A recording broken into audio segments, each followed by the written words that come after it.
On this week's installment of KGov, the Massachusetts Senate race, all the latest analysis, facts, and context brought to you by our host. I'm William Cleveland, and with me is my good friend Garrett Cross. We'll be bringing you up to speed on the demographics, the candidates, and the race, as well as predict the results of the 2012 Massachusetts Senate election. Thanks, Garrett. I'll start us off with some key facts about Massachusetts. First, let's start with some basic numbers. Massachusetts is home to about 6.6 million people. 4.1 million of those are registered voters. Now, 52% of those voters are unenrolled. Of the remaining 48%, 36% are Democrat versus around 12% Republican. Suffice it to say, both historically and currently, Massachusetts is predominantly Democratic. Also of note was former governor and current presidential nominee Mitt Romney of the Republican Party. Thanks, Will. After the death of former Democratic Senator Ted Kennedy in 2009, a special election in 2010 was prompted. Scott Brown, no relation to Sweet Brown, won in a surprising victory over Jack E. Robinson.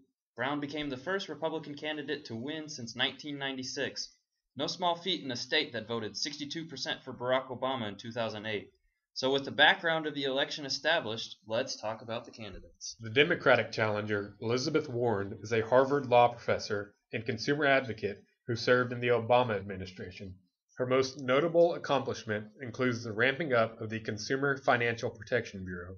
Warren has been warmly received by the Democratic Party, and to show its love, the Democratic Party has paid her handsomely to the tune of $13.5 million. Compared that to Brown's $15.6 million raised, and Warren is no slouch. Warren has worked to position herself as looking out for the hard-working, middle-class voters. She has described herself as growing up on the ragged edge of the middle class. She claims as having fought against an entrenched interest on behalf of the working American families. She paints Brown as someone concerned for the big banks on Wall Street, while she promises to take care of the ordinary people whose incomes have stagnated through the nasty recession and weak recovery. The other candidate, Scott Brown, has the incumbency advantage. Brown has been described as being moderate, conservative, and even liberal, though his voting records indicate he is a moderate conservative.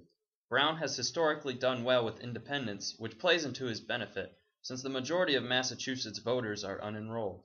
His main campaign message has been about bipartisanship and looking beyond the party, and his slogan throughout his campaign is "He's for us." Brown is viewed as a hard-working, regular guy who is willing to reach across the aisle to solve problems and get things done. Brown has conveyed Warren as an out-of-touch Harvard professor, elitist, and too extreme for moderate, independent voters. Both candidates have signed a People's Pledge, an initiative to reduce third-party advertising. Neither has used negative advertising, an odd sighting in a political spectrum that has been mudslinging since the days of Old Hickory himself, Andrew Jackson. As of now, the race is at a dead heat, with Warren taking a slight lead. Warren currently holds an average of 49.7% of likely voters versus Brown's 46%. Overall, we predict Warren to prevail with a slight edge due to Massachusetts' Democratic tendencies and history, as well as the parity of money raised between the incumbent and the challenger. With that, concludes this week's installment of KGov. Thank you for listening, and we hope to see you again next week.